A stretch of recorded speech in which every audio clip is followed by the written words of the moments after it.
Hi, I'm Cassondra. I'm a daughter, a sister, a friend, and a mother.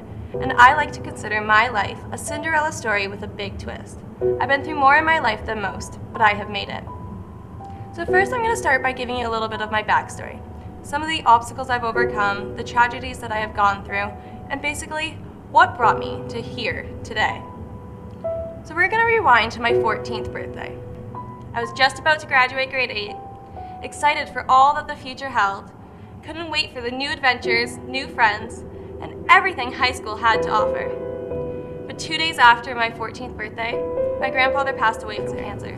He had been diagnosed just a short month before, and while we all knew it was going to come eventually, we had never expected it so soon. It was an overwhelming feeling that took over everything. I felt like I should have been there more.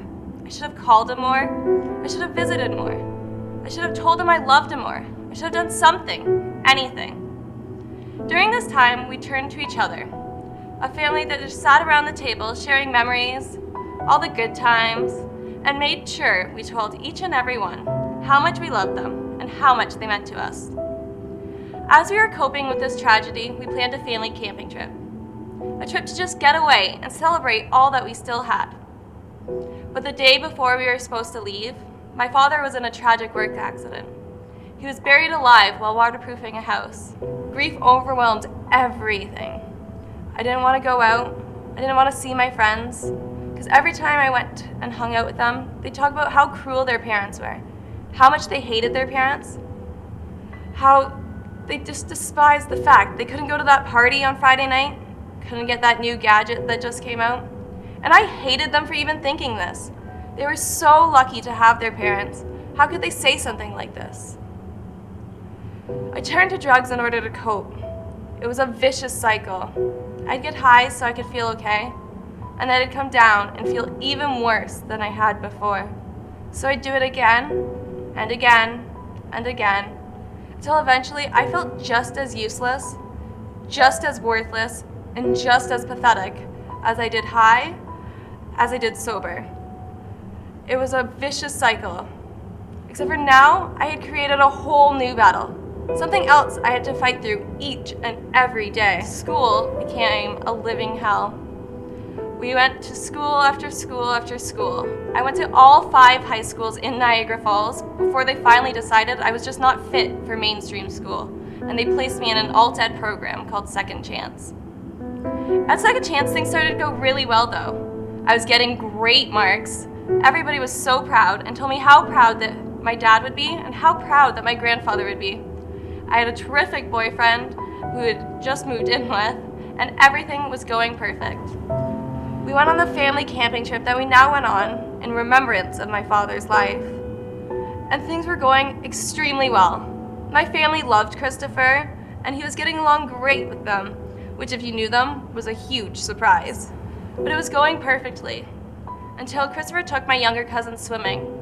They went out just far enough in the lake where they could just touch the bottom. But then an undertow came, and as they were fighting their ways to the top, they yelled to a couple who came and grabbed my little cousin. But by the time they had turned around, Christopher's body had been swept beneath the water. And it took hours upon hours for rescue teams to even find his body. Again, depression engulfed everything. I quit my job, dropped out of school. I quit going outside, seeing friends, nothing. I began isolating myself in my basement bedroom, and I wouldn't go anywhere. Eventually, my isolation led me to believe that suicide was the only option. It was the only way to finally end all these battles. And this scared the crap out of me. I have 5 younger siblings and an amazing mom that I would be leaving behind and forcing to go through another tragedy, but this time caused by me. I went and talked to the youth counselor at Second Chance. I told her that I was feeling, that I wanted to die, and she reassured me that this was not the option to take, and that professional help would be my best course of action. So eventually I went to a psychologist, a psychiatrist, and many other medical doctors. And after numerous brain scans and tests, surveys, and all kinds of different methods, they had diagnosed me with bipolar disorder.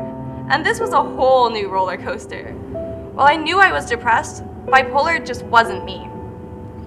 But eventually, as they explained what mania was and how the effects of mania work and the differences between the bipolar type 1 and type 2, I came to the conclusion that bipolar was the perfect fit. So now I'm going to focus on mania. While many people know about the signs, symptoms, and effects of depression, mania is not really talked about. It's the high of bipolar disorder.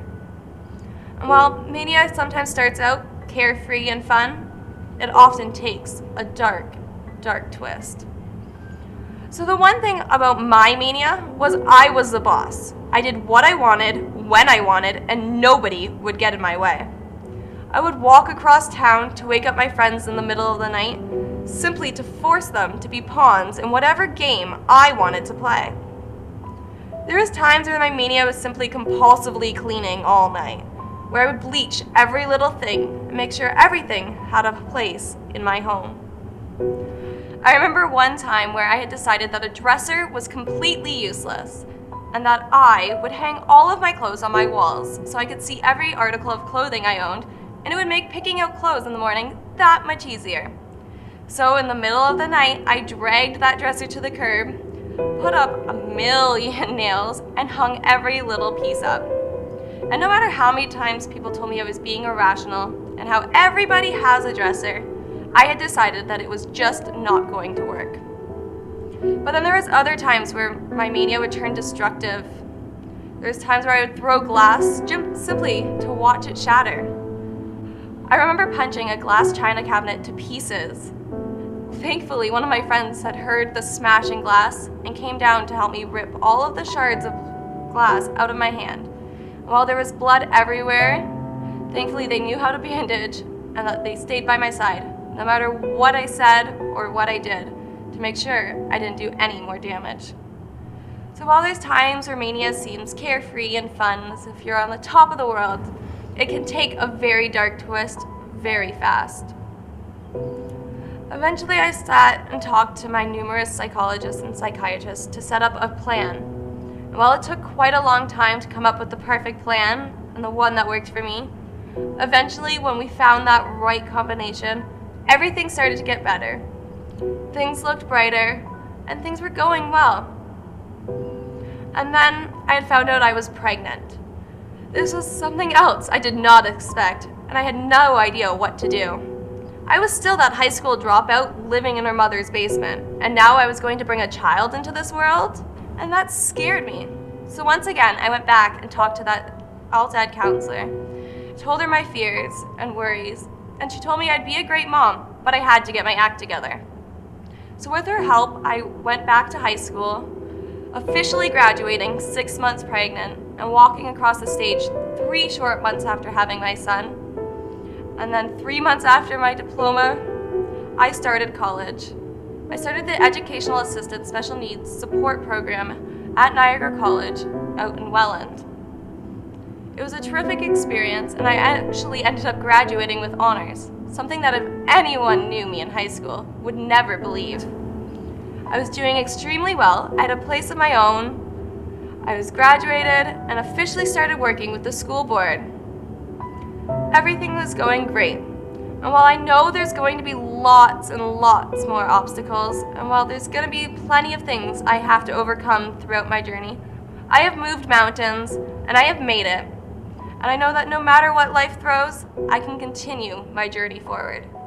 So remember, mental illness is just a label. It doesn't have to hinder your success. You can change the stigma, and you can succeed.